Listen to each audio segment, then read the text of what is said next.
Simpson's in! It was just a whirlwind of a season, bro. Like I said, I'd gone from pretty much giving up on myself and playing, and fast forward 8-9 months and you're running out at ANZ Stadium and in the grand final. Matt Ford, our old footy manager, said, "You're on, mate." I was about to run on. He goes, come here. And then he hands me the walkie-talkie. He's like, "Sticky just wants to give you a message." And I was like, I'm already freaking out, bro. And he jumps on the line and he goes, "Bailey." What a lad, what a lad, what a lad, what an absolute lad.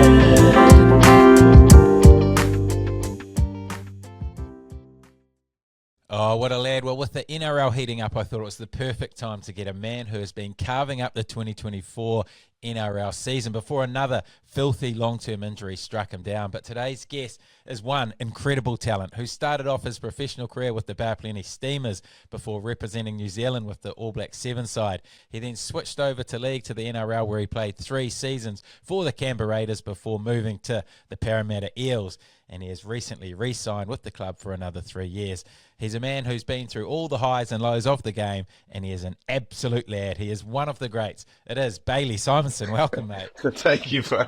I was smiling because I've heard your intros and they're pretty good, and it was good. Yeah, probably too kind.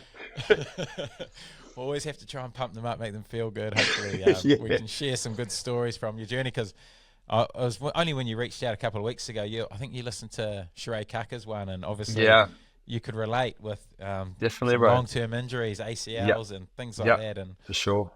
Yeah, it's always a tough time, eh? Yeah, I was listening to her potty with you. It was just not long after my surgery, and I was just like sitting there. Obviously, anyone that goes through a big surgery, you just sit there, you're at home, and you start going to dark places. You know what I mean? It gets pretty tough. So listening to her story and how she sort of came out the other side was actually it was sort of like good timing for me. Listening to it sort of boosted me a bit, and I think that's the cool thing about sports, is everyone's sort of gone through similar things to you, so you can relate to people. And that was a good potty. I enjoyed it. Yeah, but 100% around that everyone sort of has their struggles in the game, and not just the game, but life, and for sure. How people can share their stories, can help other people, and that's so cool that who inspired you a little bit. And I mean, I know you're in your ACL rehab at the moment, so how's that going, man? How is it? Yeah, it's good. It's been, I'm not gonna lie, like it's been real tough. That's my first knee injury. I've had 2 shoulder recos, which are pretty tough too. But I think in comparing them, the knee, is like a lot harder. Just the fact, I guess, you can't walk for a while and you're sort of stuck, pretty restricted, and then just the pain levels is probably a lot higher too. And just like, just frustrating. It's just a slow. Obviously, the 9 months compared to sort of the 5 or whatever the shoulder is, it's just, I guess, just having that in the back of your head just leads to a bit more head noise. I guess you're just like, fuck, it's so long until I'm back playing, and it seems the light seems a bit further away. But just I think trying to set small goals, which I've started doing since I've been back, sort of lifting weights and doing a bit more rehab, has probably helped just to sort of tick off things each week or each day. So definitely getting better. So it's been good. It's cool that 9 months is such a long time when you're at the start of it, eh? You look at the end and you can't really see it, but obviously once you get through it and look back, time goes pretty quick. But when you're in it, man, it can be a lonely journey. But I guess noisy, bro.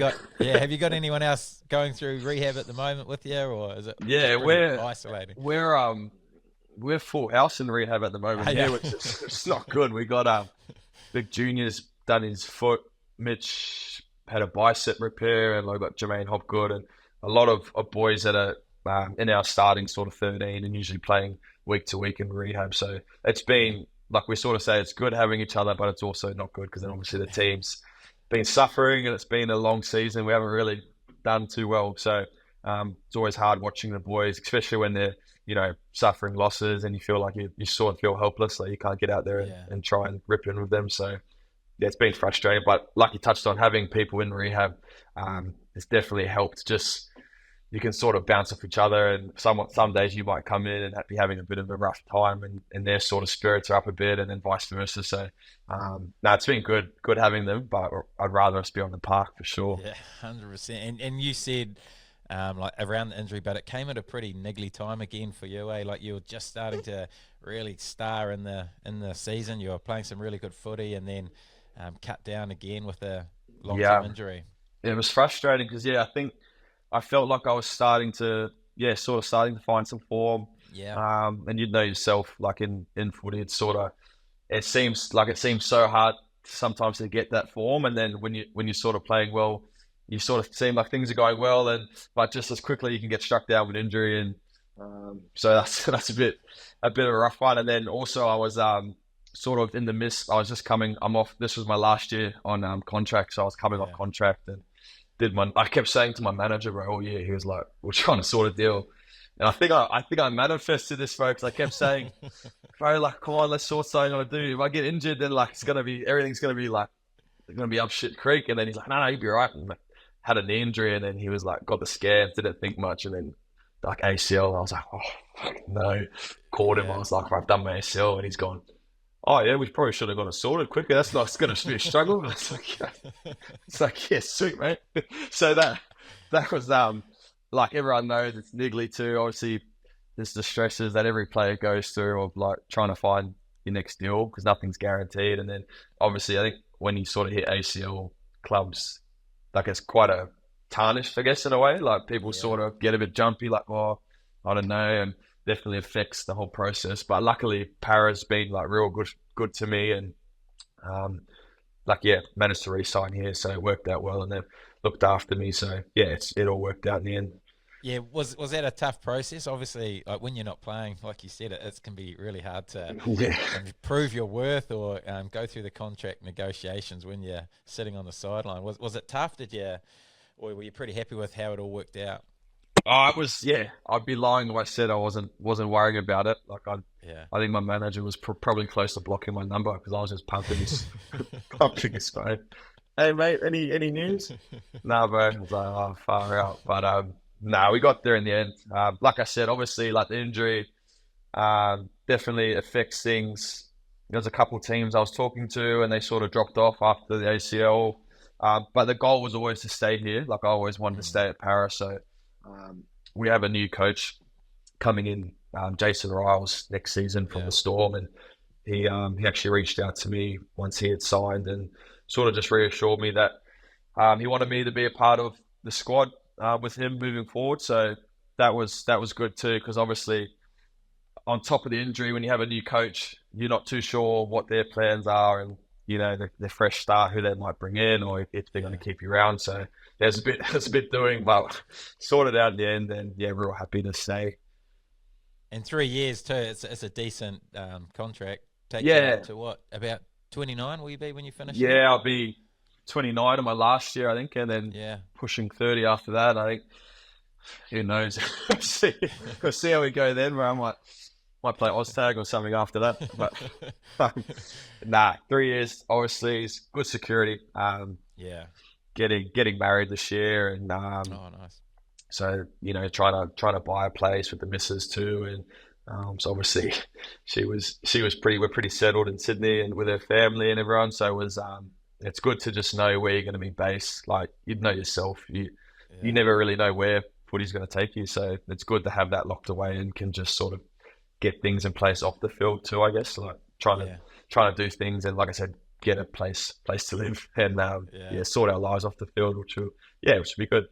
Yeah, that's cool. Like what people always talk about the pros of moving around, but it's also such an ugly thing having to move. The worst, bro. I was, I moved a lot as a child growing up. We moved around a lot, and then I moved. Obviously, I was playing rugby a few times, and it's just like, I think when you're moving, especially in footy, like you're moving teams, it's not just meeting new teammates. Like it's the physios, the staff, it's the whole sort of front office and everything too that you got to sort of start new relationships with, which is good meeting new people, but sometimes it's good just to base yourself somewhere for sure. Get a bit of consistency. It's some familiarity. You mentioned rugby. Did that ever come into your mind when you're renegotiating a switch back? Or? It did. It didn't. It sort of did and it didn't. I always sort of had, I guess, because I played rugby before and I played both since I was a child. Like I've always sort of had I've still got sort of a desire to play some sort of rugby again. We'll probably get into it soon, but I feel like my stint in rugby when I was younger, so I didn't really play. I didn't really play much. It's a bit of a what do they call them? A bit of a tackling, just on the tackle pads, But I think because I love rugby, man. I still watch it all the time. It's still like a real big passion of mine. I've got like I could play potentially like for Australia or New Zealand, like through my eligibility. So there was a time that I actually had a phone call with Eddie Jones I think it was just before he took his role. Oh, true. About a potential switch to rugby. It was like a year before I was coming off, and he just asked what I was doing, but I didn't. It never really eventuated. He ended up. Big Joseph took your contract. Yeah, I think I was gonna quite demand that much money, but I was just trying to catch his scraps, bro, whatever he left behind. But yeah, it's definitely something I considered, but I'm still in saying that I just love league. Like I'm settled in league. I just got like a desire to win a comp too. I've been close a couple of times and it just burns me. So like, there's a few things I want to try to do, and who knows, maybe up to 30 it won't be cracking too high up. But I'd love to play some sort of rugby at some point. Oh, it'd be cool. It'd be cool to see you jump ship because obviously you played it so much growing up. Like I imagine it would be quite an easier transition than a lot of guys find it. But we will get to your I guess the start of your journey growing up and what that was like. I actually thought you were a Kiwi until I looked a little bit more into you, and you're a true born and bred Aussie. I was born in Sydney in Australia. Dad's from Tauranga in New Zealand. Mum was from Sydney, so we grew up playing like rugby league in Sydney, obviously through the old man's like influence and stuff. I've actually got a brother that lives in Tauranga and he's lived there his whole life. So growing up, that's where that sort of connection was. We always would be every year would be over and seeing the grandparents and cousins and brother and coming over in between both sort of. So that was cool as a child. And then obviously, played rugby league, rugby union, did like surf life saving and some athletics and stuff. So did a lot of sports as a youngster, just sort of whatever I could get a day off school for, I'd be shooting off and ripping into. So, I think just my dad used to play rugby too. So I think I was sort of thinking about the other day, like how I got into it. It's just sort of, I guess when you got in your family, like we just started following his footsteps and would always be passing the footy around with him and stuff. So, it was a good childhood, bro. It was cool. Yeah, well, you played it pretty humbly, but your dad was a professional rugby player, All Black. Played for the Bears. Like, is that why you were moving around so much with his contracts? Nah. So that was before. Well, that was when we were like babies. So we did move a little with him, but we his other jobs after footy just moved. So he just just constantly packing up and shooting off different spots. But he played. Obviously, I think once you get to an age where you sort of work out what your old man, like he used to play footy, and he played for the ABs. I think it was like a couple of games on tour or something. He's pretty like modest about it. Always sort of says, "Nah, it wasn't much," but like to just get there is pretty incredible, eh? So like I was always really proud, I think, of having a dad that used to play footy, and it was always sort of then just. I guess my goal to try and follow in his footsteps, bro, and try and play footy as well. And that's probably where the desire was to go back to New Zealand at some point and try play over there, just following him. Like he was always my role model with footy, and just always felt like we'd always be watching the ABs on the couch, and just like felt so connected to sort of New Zealand rugby and stuff just through him, which was cool. And so I guess that was always probably in the back of my mind, something I wanted to do, which I did sort of do at some point, which was such a cool experience. Yeah. And were you always a talented kid? Like obviously you're doing a lot of sports. Were you good at them? I was probably more into like running. Like I did a lot of athletics and beach sprinting and stuff when I was younger. So I was probably more into that sort of stuff. I did love footy. Played a lot of footy. Yeah, I don't know. It's hard to know if you're any good. I think you just, you got a bit of speed when you're younger. You just do the old L run, like straight across and then down. So I don't know, bro. I just loved it. Like I said, you were good. No, I just loved. If you could do the L run, you're good. Yeah, doesn't work You're now fast though. enough. You forgot to develop those other things you need, bro, when you get older. But I was probably lucky that my old man had played, so had a bit of a head start. He was always sort of in the backyard showing us things and doing different things with him. So yeah, it was really good. Yeah. And throughout school, you were always juggling the rugby and league, like you're playing both Yeah. all the way through. Yeah, so I played as a youngster, rugby league would be on a Saturday, and then we'd play rugby union on a Sunday. And then as I moved into high school, we have Harold Mats over here, which is like a junior rugby league comp, and then SG ball and under 20. So right through high school, I was sort of juggling both of those. And then I think once you start sort of playing first 15 and stuff at high school, it becomes a bit more serious, the training and stuff. So it definitely became harder to juggle. I played just rugby first 15 for years 10 and 11. And then in my last year of school in year 12, I ended up playing in the NYC, which is the old under 20s comp they had here. Oh, yeah, I was playing that in my last year of school, which was quite cool. But yes, sort of had to pick one at that point because it was getting a bit hard to do both. Yeah. Probably. And the decision to choose league, was that a paid contract? No. Oh, it was like, that's actually funny. So it's like when you sign a 20 still, I think I signed for $5,000, like $5,000 for the whole year. So I was on the old 2-minute noodles where I wasn't really living the dream. That's sort of how I ended up getting back into rugby after school, was just trying to find something that I could get full time. I hadn't got a full time deal at that point for league, so yeah. And that's when you moved over to Bay of Plenty, a full time gig. Yeah. So when I finished school, I was had a deal to go play in the 20s with the dog. I was at the Dogs at the time to play in their 20s system, and it was just that like $5,000 20s contract, and then you're working during the day. Yeah. But I just really wanted to, like, I was really keen to try and get something full time, to try and like get a bit more money and just be able to train full time. Like I wasn't keen on working. Definitely wasn't going to uni, bro. So it was What job were you doing? I did a bit of teacher's aid for a little while, but that was like classic. Bro, just looking after like younger versions of me, and it was just horrendous. So like I canned that pretty quick, and I just reached out to my old manager at the time and asked him if I could like what options I could do, and I actually had an offer from the Aussie Sevens to go into their program for 2 years.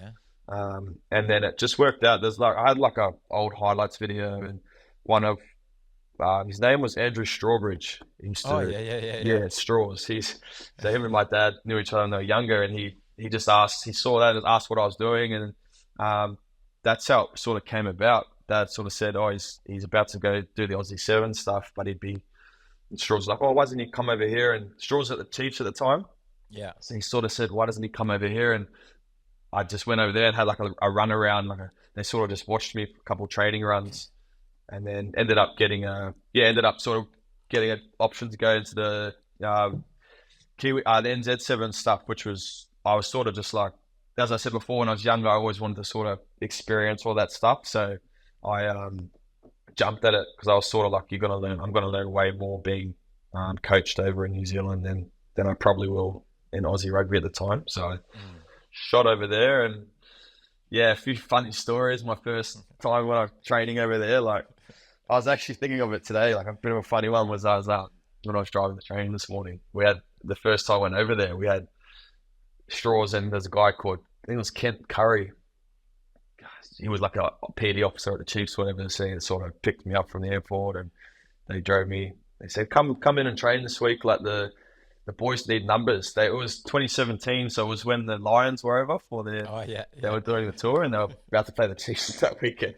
Like, come train with the boys. Like the coaches, like they're all like expecting you to come in, and I'm thinking like, what? Like, there's no way they expect. Like, they don't even know who I am, bro. Like, what's doing? And I was wigging out because it was like, I think at the time there was like Aaron Cruden and like Liam Messam and like all these big dogs, bro. And I was like just this random dude coming over from Aussie. Like they were so rocked up to Chiefs training there. he's like, bro, I felt like a little kid, like on a tour, bro. Like I felt like I won a raffle or a prize to come train with the Chiefs. Make a wish. Yeah, make a wish. So I walked in and he's like walking me around, like touring me. Oh, this is Bailey. Like, come meet this dude. And I was like, bro, like, oh my. Gave me these like a training bag and goes like, the boys had a change room next to the gym in there, and I was out with the cows, bro, getting changed, a little tin room, and like gave me this kit, bro. I'll never forget it. He was like, oh, we've only got this size left because we've run out of sizes. So I had like these shorts that were like so small, bro, like but in the jersey was like, it was like a 3/4, and I was like, there's no luck. Bro, now I really look like I would like I won a prize here. Like, see, so the boys run on the field. I run out. They're all like doing the extras before training, and like I haven't been introduced to anyone. They were just looking at me like, who the hell is this dude? And I was like, fuck, I was so embarrassed. I was like, what am I doing? And then training sort of went to start, and they're like running in. I was like, fuck, like, do I even run in? And then he's like on the sideline. The dude's like, yeah, go. What's doing? I remember doing it, bro. I remember doing a couple drills, and I was that nervous. Like, it was just like catch pass. Yeah. I think I dropped the first 3, and I was like, bro, I've got to go, eh? Like, these guys are absolutely off, though. Who is this dude here? Ended up, trained for a few days, worked out right, but I was like, man, these guys are going to be off me. They're trying to prepare for, like, the Lions, and they've got, like, some raffle kid winning the comp coming in to catch pass with them. Oh, it's so funny.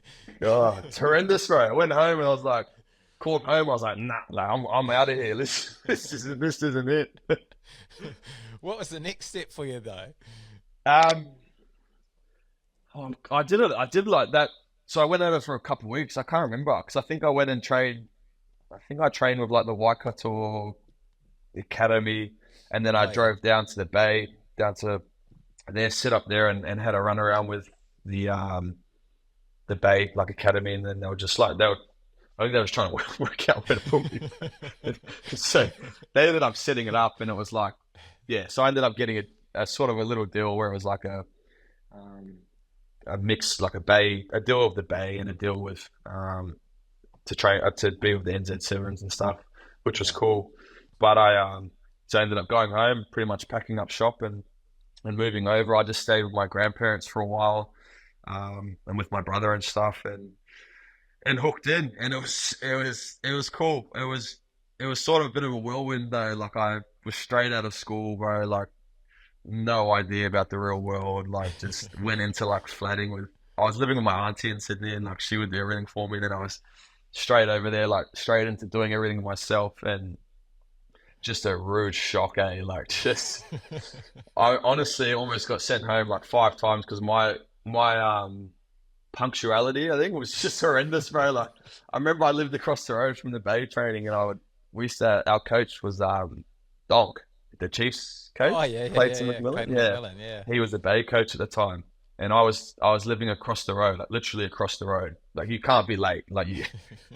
And every day, bro, like I had a team meeting at 8 a.m. and I'd set my alarm like 7:50, 7:52, 55, roll out, and I'd get there like look half asleep, like scruffy hours. Looking back now, I'm like, what was I doing? But I'd roll in at like 7:59, and he was like, mate, fuck, piss off, like what are you doing here? Well, what do you mean, bro? It's 7:59, like I'm early. Yeah. But then like it was a big thing on like if you're 10 minutes early, you're late, like that type of stuff. Yeah. And I at the time, bro, I was probably just too mature to understand about professionalism and punctuality. So I definitely didn't hit the ground running, say that. Did you get much of an opportunity to play for BOP? My first year there, so it was a 2-year, I spent 2 seasons with the BOP. My first year I was still 19, so they put me down to that 19s program. Yeah. And that's a funny story there too, bro. It was like they have that tournament. I can't remember what the tournament was called. It was like the 19s tournament down in Taupo there, where everyone comes together. It was so I went down there. Like I think Donkin that was already like a bit off me because I was always late. Just as I said, bro, like looking back, I wasn't professional at all, and I sort of probably looked like I was taking the piss a little bit, which I wasn't. I just wasn't, I was just young and immature. Yeah. So they put me down to the 19s to get some footy and play in that tournament. So I was like, they probably told the coaches like they would have been seeing how I was, punctuality and professionalism, whatever. And I was like, so went down to the tournament, ended up sleeping through my alarm on one of the first days, and I was like wigging, bro, because I was like, fuck, like all I was thinking was like, just be on time, like show them you can, act like a bloody adult, and then slept through it, and they're like, that's your first warning. And then anyway, I was rooming with one of the boys, Tavita Mafaleo, plays for. Oh yeah. I think he's at the Canes. Is he at the Canes? Yeah, he was. Yeah. He was my roomie, bro. Then it was like, then the tournament started, and this was like day one.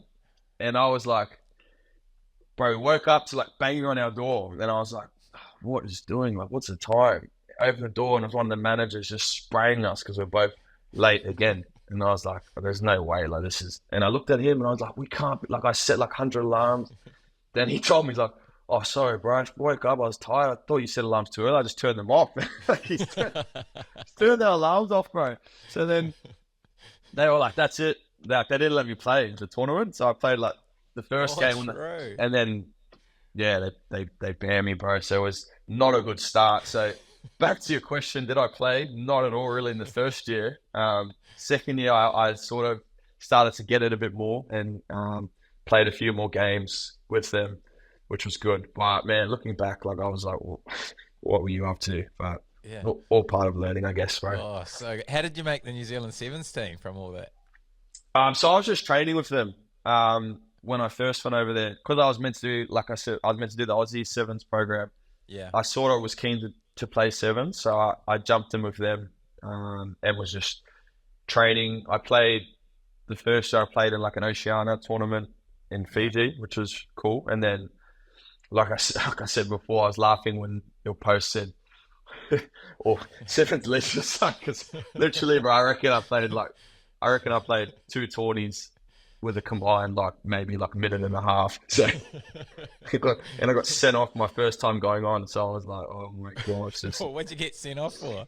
I remember I was in we were in the Paris tournament. Yeah. And I was like, first whole day, didn't go on at all. Just sitting there, just surely Clarky was our coach. Yeah. Surely get me on soon. And then he just didn't get on. I'm like, sweet. Day 2 was our first game.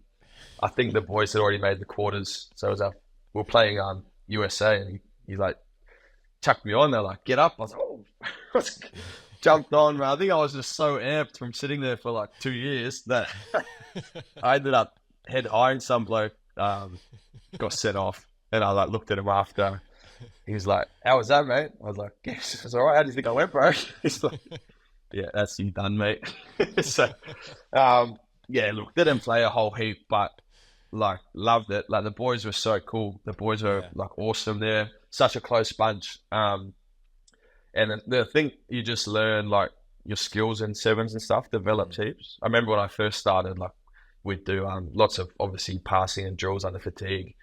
And I just because from playing league, I just smacked there at 6 o'clock. Yeah. I remember the skills coach almost passed out, bro. He's looking at me what is that, bro? What do you mean? He's saying, fire from here. And I was just chucking floaters out to the boys. So, yeah, it was cool, bro. I think too, I probably had a bit of, definitely had a bit of imposter sort of syndrome. I didn't really feel like I belonged. I was, straight out of school, hadn't really played a heap of rugby. And then I was over in New Zealand too, where I hadn't spent a lot of time. Obviously, half Kiwi, half Māori, but when you don't grow up around it, you're sort of disconnected. And yeah, I definitely think I felt like I didn't belong. So that was probably hard too.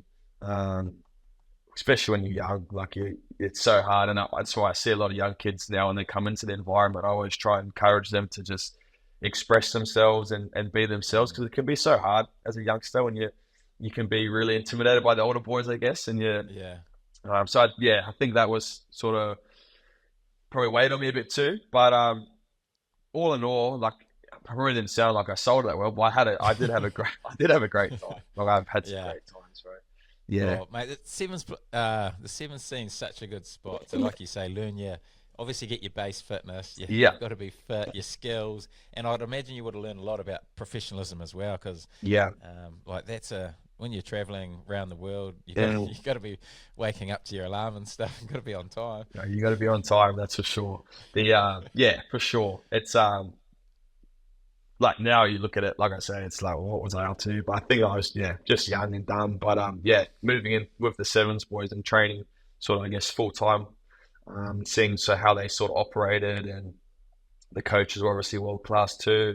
And that, you definitely learn a lot. And I learned a lot around how to prepare each day, your prehab, your extra recovery, and all those little things that when you're young you don't even think about. But I was definitely learned heaps in that space. And the coaches are awesome too. Like they were really sort of patient with me and just helped me learn. And although like looking back on it, although I didn't play a whole heap, I think just even training and being in that environment definitely sort of set me up for sort of being able to have the career I've had in a different code and league. But just like you say, you're just learning different habits, and you start to grow up and realize what it actually takes to be a professional footy player. It's not about rocking up 5 minutes before and chucking your boots on, and it's not club training. Yeah. Well, so good. So then post that tackle, the yellow card, you basically realised that Sevens is no longer the sport for you. And I think so. Was it a decision around how you got back to the NRL? How did that sort of come about? To be completely honest, it wasn't. I didn't move back with an NRL deal or anything lined up. True. I still had, I think it was like 4 months or something to run on my Sevens deal. I was just struggling being away from my parents, bro, and my immediate sort of family here. Like I said, I had my grandparents and one of my brothers over there, but I was just sort of missing being around sort of my like I said, my family and stuff. And things were probably going great over there. Like I said, I was young, and I was probably struggling. Looking back on it, I was probably struggling away from the training and the footy, probably mentally. Like I probably went through some stuff mentally where I was, like I spoke about, you sort of, I guess that sort of imposter syndrome, not really playing, so you sort of don't feel good enough. And then chuck on top of that, you're a 20-year-old kid, and you're trying to juggle all these things away by yourself. It just got probably too much.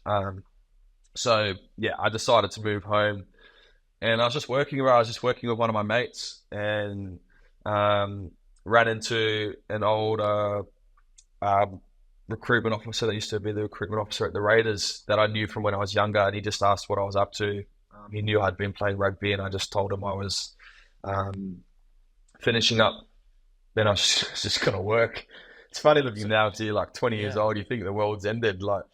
But he pretty much just said, just come along and train at the Raiders. So they have a trainer trial. You get, whatever the payment is weekly, and you're there weekly for as long as they sort of say until you either sign or get moved on or whatever. So I did that, and it was the best decision I ever made. I was really, when I talk about how I was quite unprofessional in the rugby, I think when I started that, I sort of looked at it as this is sort of my last maybe opportunity to try and really knuckle down. I've always wanted to play professionally and stuff, I guess. So I didn't want to look back when I was older and regret not giving it sort of everything. So I really knuckled down and just gave that preseason like my best shot, and it worked out. Like I had a bit of luck too. We had one of my good mates, Jordan Rapana, had just had a shoulder. Rico, there was another OB within the Raiders, I think Michael Oldfield, one of the boys who used to play there, that was out injured, so they were really low on OBs. Lucky enough, I had a good preseason, and they needed someone to play round one, so Sticky gave me that shot in round one, and that's the best thing I ever did was do that.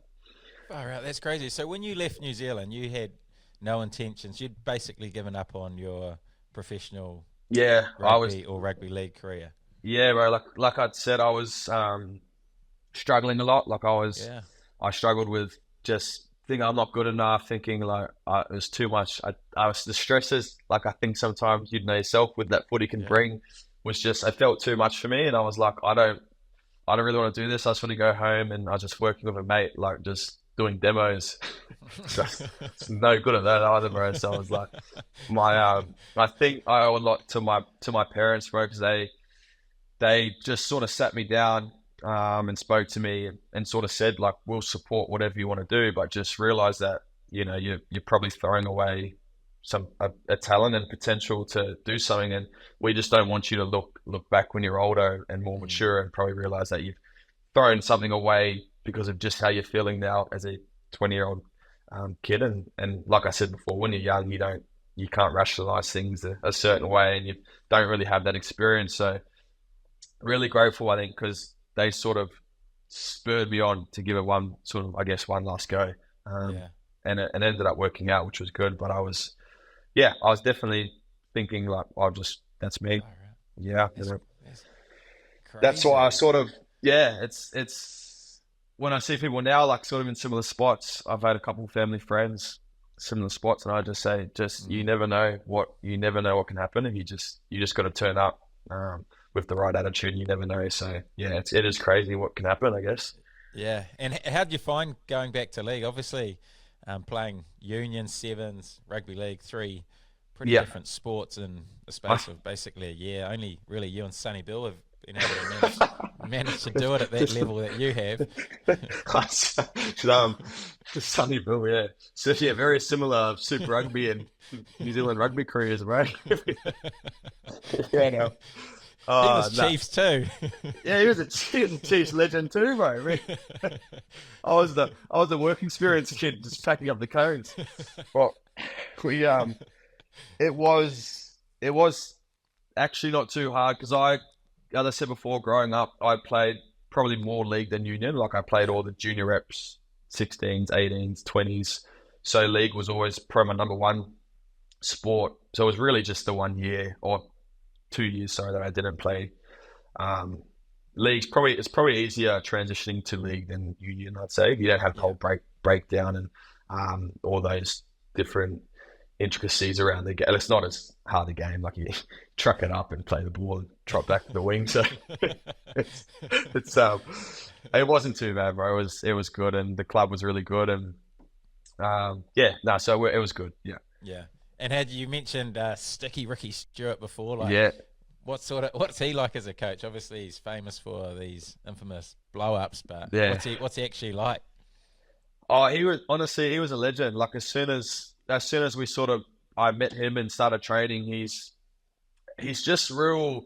He's one of those coaches, which a lot of coaches are, I guess, and you see sort of an image of him in the media. Everyone sees the blow-ups of the press conferences. I still watch them on my phone, bro. They're still funny as. I just love when he gets wound up because he's just so passionate. But he's a great man. Like he would do anything for his players. Anyone that's played for him will say that. And he gave me my shot. And I honestly, without him, I probably wouldn't be where I am. So I owe a lot to Sticky and did a lot for me off the field as well. So got a lot of time for Stick, and that's why even too, probably when I left the Raiders, it was really hard for me to leave because I felt like I found the real home in Canberra and felt like the club had done so much for me that it was tough to leave them at that time. But still good mates of a lot of those boys and still see Sticky now and then and have a good catch up. So he's a great man, bro. Yeah, that's cool. And you obviously repaid his faith of getting you in there because you guys made the final first year, was it? Yeah, we played in the grand final that season, which was it was just a whirlwind of a season, bro. Like I said, I'd gone from pretty much giving up on myself and playing, and then fast forward 8-9 months, and you're running out at ANZ Stadium and in the grand final, 90,000 people. Then it was just awesome. I had a bit of luck that first year too because I played while Raps was out with his shoulder injury. So I managed to get a lot of games through there, which was lucky. And then when he came back into the team, we were always getting injuries with our back five, like throughout games, it's not really common. Some teams will carry an OB on the bench, but it's not too common. And Sticky, decided, because we were getting a lot of injuries, to carry, just chuck me on the bench and sort of, and as it just kept working out. I remember in the prelim final against the Storm, or one of the finals, as the boys were running out, the fireworks go off. Joey Leilua was running out and like banging the firework off and straight into his eye. Oh, the firework got him. Yeah, the firework went into his eye, and I'm running out, and I just do my run down to the corner post and then back to sit on the bench, and then he's like over in the corner, like, and they're like waving over, and they're like, no, he's no good, he can't play. So then like I'm straight on playing the whole semi, and I was like, things just kept working out, where I just managed to play. Even in the grand final, Chance had me or something with 20 to go, so I ended up going on for him, 20 to go. So yeah, I was sort of not fortunate they got in. Obviously, you don't want to see your mates get injured, but it just worked out that I sort of kept needing to be on the bench to find a role. Otherwise, they probably would have just had another middle on the bench. But I wasn't complaining, bro. I was just enjoying the run. So it was an awesome first year, that's for sure. Yeah, what do you like sitting on the bench with, waiting to go on in front of 90,000 after 6 months earlier? You're pretty much you're a demo man. Yeah, I was not gonna lie, bro. I was wigging out when I saw Charles started limping, and I was like, "Oh no, bro," because he was our fullback, and I was like, I pretty much just played wing and centre most of the year. I think I played half the game at fullback, but fullback in rugby league it's such a tough spot. Like you're pretty much the orchestrator for the defensive line. You do so much running, and then you're dealing with obviously last tackle options and just so many things that you got to do. So I saw Charles limping around, and I was just going like, "Come on, bro! Like, hang in there, run it out, Charles, run it out." And then he was no good. And then Matt Ford, our old footy manager, said, "You're on, mate." He goes, "I was about to run on." He goes, come in. And then he hands me the walkie-talkie. And he's like, "Sticky just wants to give you a message." And I was like, I'm already freaking out, bro. And he jumps on the line, and he goes, "Bailey," I go, "Stick."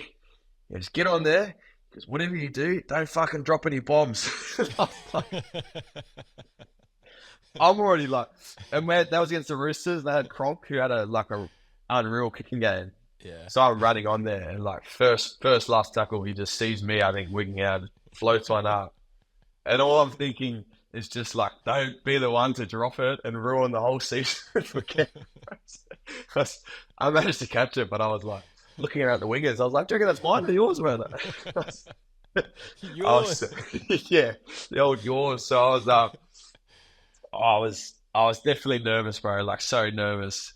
But I think you know yourself, once you sort of start playing, you just sort of get into the game, and everything sort of shuts out a bit. So obviously tough result. They ended up losing that one off a controversial call. I think you remember the 6 again call, and that's right. That was that season. Yeah, so that was a tough pill to swallow, but all in all, it was a good first year. Yeah. Shit. Oh, that's right. The old 6 again call. What was the margin? Beauty. What was the margin of that game? 6? It was 8-all, and then so it was 8-all. We had that Jackie White and put a bomb up. That's when that call happened, and then they ended up scoring again. So it was one try that they scored off the back of that 6 again call, which was just like, anyway. Heartbreak. Yeah, that's sport, man. Yeah, that's it, man. Doesn't go your way. And you obviously spoke around like getting your opportunity from other people's misfortune with injuries, and then the following year you repay the faith and get yourself injured, do your shoulder. Yeah. What, about round 8 or something? Your season's done? Yeah, I think it was. I remember it was against the Storm down in Canberra, and just went for just a normal run and went to fend someone, and I think it was Justin Oliver, he's come out to try and kill me and like trying to like brace myself, and then he's that bloody stocky shoulder off. Took my shoulder off. So that was that season done, and that was my first proper sort of real big injury. So that was the beginning of a few, but it was that was tough. Just because I think I'd been on such a high, and then all of a sudden you learn pretty quickly the highs and lows of professional sport. It's not one line, like it's an up and down roller coaster, and you just got to learn to roll with it a bit. Yeah. What was your headspace like when you were out injured then? Yeah, obviously, I think because we had gone so well the season before, and again in 2020 we were tracking really well. I was obviously gutted because I got a starting spot that year. Rapper had gone over to Japanese rugby or something, I think. Just That's right. Yeah, Rapper went to go cash in. Talk about being a food bill like I was in rugby. He takes the cake. Anyway, he he went over there, so I got a spot starting. But then, yeah, obviously the injury happened, and the boys went on a good run, made it to the prelim again, won before the grand final. So watching it's like, it's hard because like you want the boys to do well, but then you're also gutted, like you're missing out on potentially getting back there and having another bite of the cherry. So that was hard, but yeah, first injury, I think I probably dealt with it all right because I was just like, didn't think much of it. I was like, oh, it's all right, I'll be back next year. Like this won't happen again. But learned pretty quickly it can happen again. So. Yeah. So the following year, you played 17 games. Was that another shoulder that ended that one? So 2021, still at the Raiders. Nah, I didn't do my shoulder that season. That season, we just didn't have a good year that year. We didn't make the 8. So that's when the comp moved up to Queensland. It was that COVID period there. True. The whole comp moved to the That's Goldie. right. I think we were based in the Goldie. So I think that didn't help us, man. We were just on the charge. So going from like living in Canberra to the Gold Era, I was like, oh, how good is this? So we didn't make the 8. And that was my last year at the Raiders. I moved to Parra the next year. Yeah. Did you notice a different culture around alcohol with the rugby and the league boys? I think. Nah, I think it's pretty similar. I think rugby, like the boys, like as you know, in New Zealand, they love like after a game. I think too, like because I was just playing just around sort of the bay side, and then I was just playing a bit of club rugby too. So it was just like you play a game, and it's like there you go, here's a box, like you're on. And when I was younger, like I only just started drinking, I was like, what's doing here?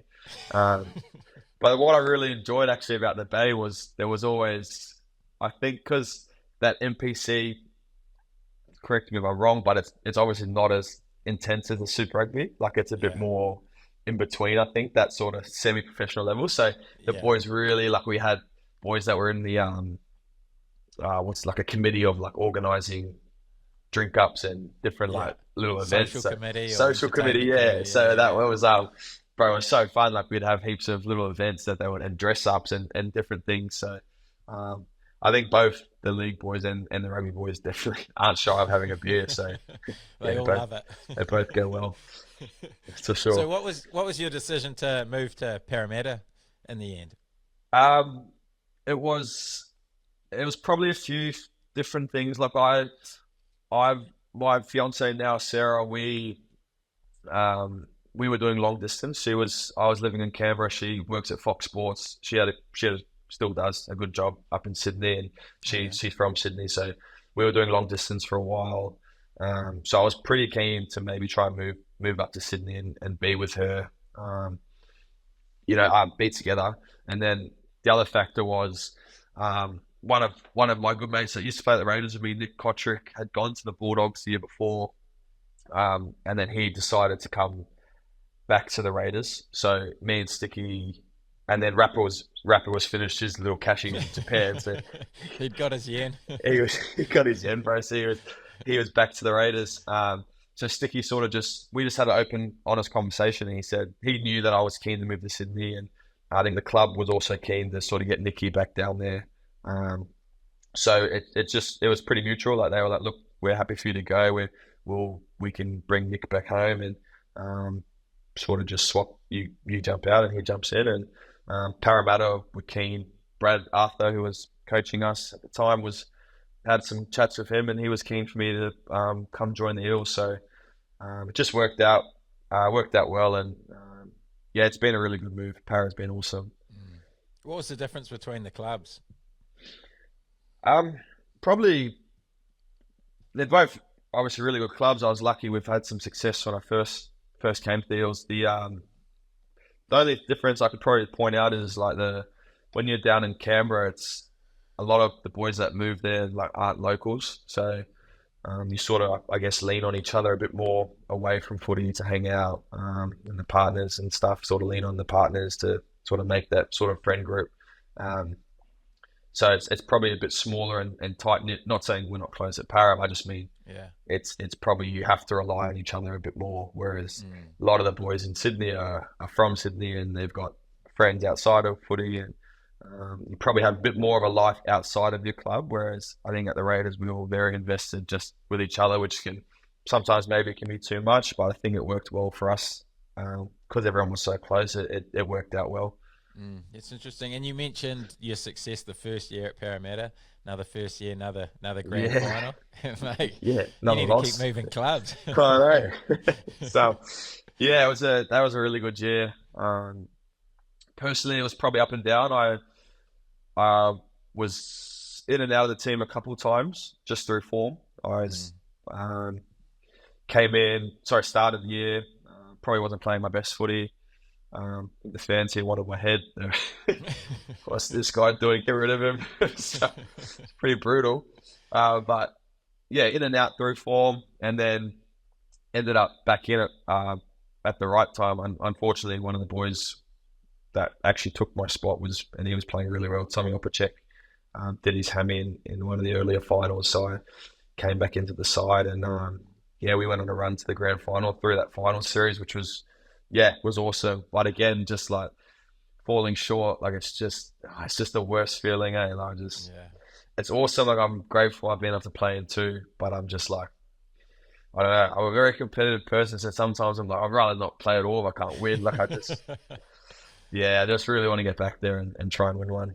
Yeah, and that grand final was even worse for you because you dislocated your shoulder. How long into the game was that?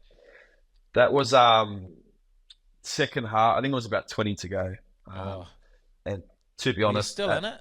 Nah, at that point, to be honest, the game was probably gone. We it was that game was like Penrith came out and I think they completed it like 100% in the first half. I think the second half they were not far off it too. Like they were just so clinical.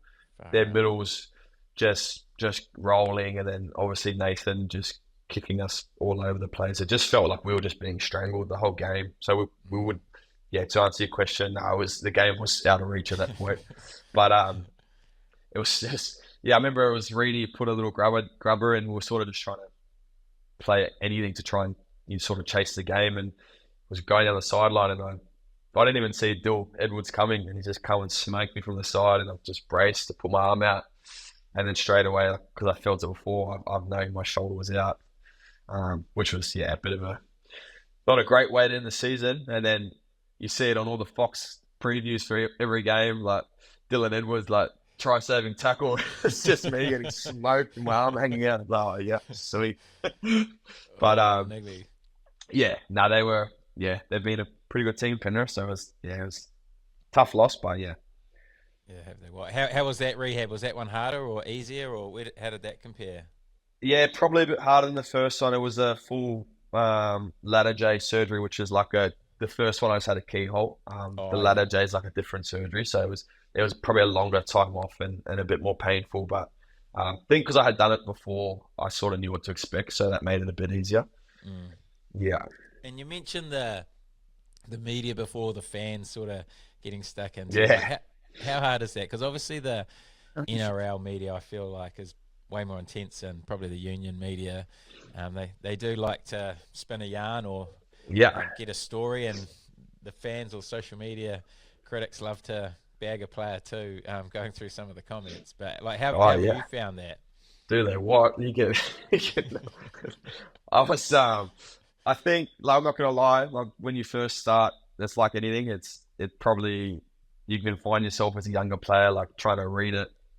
You're trying to read comments and whatever. And it's not until you get a bit older you realize, like, what am I actually reading? Like, it's just old mate John sitting on his couch that's, ripping into me. He's never played before. So it's like, again, it comes with, I guess, a bit of maturity in age. You sort of block that stuff out. So I think, when I first started, it probably affected me a bit. And I probably, you're worried about what people are going to think and say. But Yeah, like I say, as you get older and you sort of experience a bit more stuff, like honestly now I don't even read it or anything. I just worry about trying to prepare and play the best you can. And it's as long as you just take advice from your coaches and your teammates and do what you can to make them happy, and that's all the opinions that really matter. But yeah, definitely affects you. And some, like I said, a lot of I've seen like before a lot of young kids now that come in, and I can see them after a game. Like we've had a tough loss, they're on the bus like doing these ones. I'm like, bro, just get off it. Like, it's just a rabbit hole.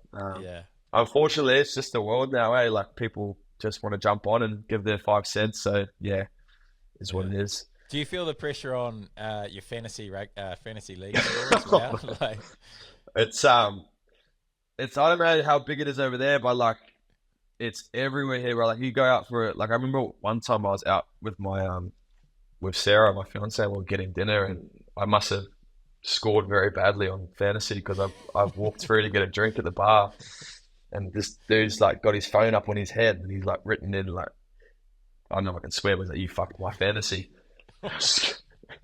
God, sweet, bro. Sarah's like, "Fantasy? What's fantasy?" Don't worry, babe. It's quite like people really get into it, and they do. They heckle you, man. Like that's probably what most people DM you about, like stuffing up their fantasy or something. And it's like, I don't know. It's just it is what it is. I can understand like why they just get so into it, but like, man, someone probably needs to relax a little bit. Like, it's just, I don't know if you need to hang your phone above your head, bro. Like, whose fault is it? Them for picking you, or you for not scoring? That's what I say. Like, this one dude, there's this one dude. I won't name the shop, but it's this chicken shop near where I live, and I always go like get a chicken wrap, and he's every time I put you first try score, you didn't do it again. So, mate, when are you gonna learn, bro?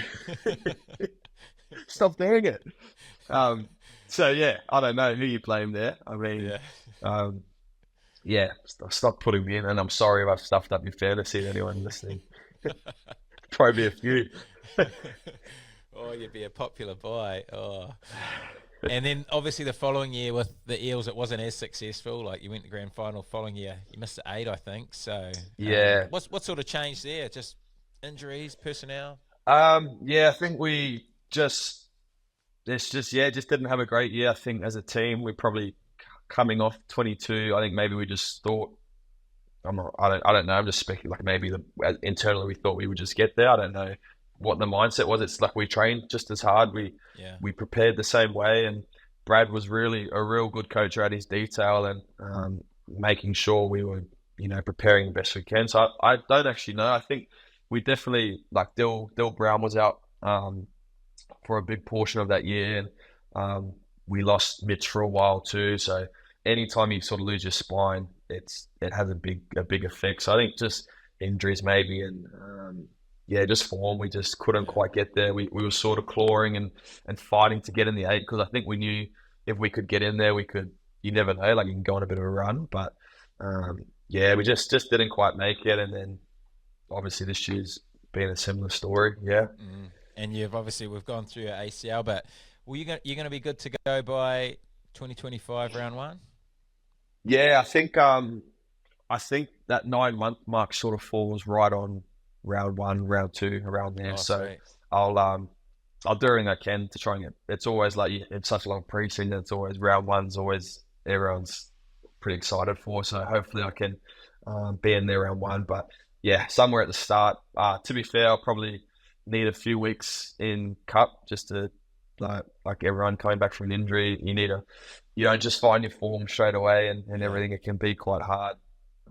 I've heard from a knee too, it can take a while to sort of get some confidence and some form again. So I won't rush it and just take it slow. And we got some good staff here. So yeah, they'll definitely look after me. Yeah. And what else are your plans going forward? Aspirations to play internationally? Kiwis? Yeah. I'd love to play for the Kiwis one day. I've been my first couple of years. I was 18th man for a couple of games. I played in the 9s, but I haven't played yet. So that was a big goal this year. I was in the camp last year, and a big goal this season was to try and have a good year and and crack in there. But unfortunately, that's obviously not to be. So Yeah. yeah, definitely a goal moving forward. Next year's Yeah, the we're year pretty now. we're pretty stacked up though. Like the Kiwis are at a pretty good spot with OBs. I think Yeah, they at the are. moment there's Ronnie Mulitalo and Jermaine on the wings, and man, they're guns too. And then there's a lot of players underneath them all fighting. So um, it's good for New Zealand Rugby League. It's good. Yeah, mate. I'll be buying you my fantasy team next year for sure. It's gonna You'll be you'll be spraying me in the DMs. And what about life after footy? Have you got much of a plan there? Back to the demo land. Well, I hope I'm not on the demos, bro. I was the old back will be no good by then, but I was not too sure. I've been doing a bit of radio work with SEN while I've been Oh yeah, I injured saw over that. here. Yeah, Really enjoyed doing that stuff. Was quite cool. Yeah, not 100% sure. I'd love to stay involved in rugby league, like just to some capacity, whether it's I don't think wouldn't want to do any coaching. I don't think that's for me, but I'd love to hang around the game. I think it'd be hard to let go. I think, often players talk about that transition being tough. yeah. I'm always like, maybe you can just like be the kit man or something and just get on their Stay away in trips. there somehow. Yeah, stay in there. But yeah, Commentary? Would you do commentary? I don't know. Yeah, I don't like it's because I've done that radio stuff, which I was quite Yeah. nervous for and wasn't too sure it would be for me, but like really enjoyed it. So, not sure. Like, never Yeah. say never, but yeah, so hopefully something to do with sort of radio. So I think like in rugby league and sport would be cool. Yeah. Oh well, you're a few years away. Yeah, hopefully, yeah. Well, Hopefully, hopefully, let's get the tap on the shoulder, mate. Well, you've got options. You can just jump codes again. You could go to a Rapana gig over in Japan. Or Yeah, I something. can suss out whoever took raps over there. Surely I can get a gig over there. I always laugh at him because he went over. He didn't play. He just went over and like came back and took all his yen and then booted me up the highway. And he said, "Yeah, sweet, bro." Nah, he's a good man. He played a bit of rugby too. I think with the Brumbies and four. So there's a few Yeah. boys that do both. Yeah, maybe I don't know. After this, still maybe like try and play rugby somewhere could be cool, but not sure at that point. It might be a bit hard to jump over. Yeah. Oh, it's good stuff. Anyway, I'll get to the questions. We've got plenty come in for you. Obviously, the 7-star you are. People remember your stories. First one, how do you think Carter Gordon's going to go in the NRL? I think he'll be really good, bro. I don't know if you've seen. He's played a couple of Queensland Cup games. Yeah, I saw the highlights of Yeah, him. he's been playing. Looks really good. One of my best mates is at the Titans, and I've been chatting to him, and he said he's like fit in really well. I think one thing like the Union boys will do really like if they came over, especially him as a 10, is like their passing and all their like micro skills you spend so much time on in rugby where we Yeah. don't probably do as much here. I think it'll be really good. It's probably just be defensively, like it's a different sort of structure and shapes and stuff. But once he sort of works that out, I think it'll be good. And he seemed very tough and willing, so I think Yeah. he'll be good. No, it's going to be interesting to see how he goes. What about Joseph Suwali? How do you think he'll go at Union? Oh, bro, he's just an athlete, eh? Like Yeah. if you see him in person, like he's huge, bro. He's just an athlete. I reckon he'll kill it. Obviously, he'll have to. I think he played a lot of rugby at school, so he'll did have he? to fine tune like the breakdown and stuff. But I think once he sort of works that out, he'll be away.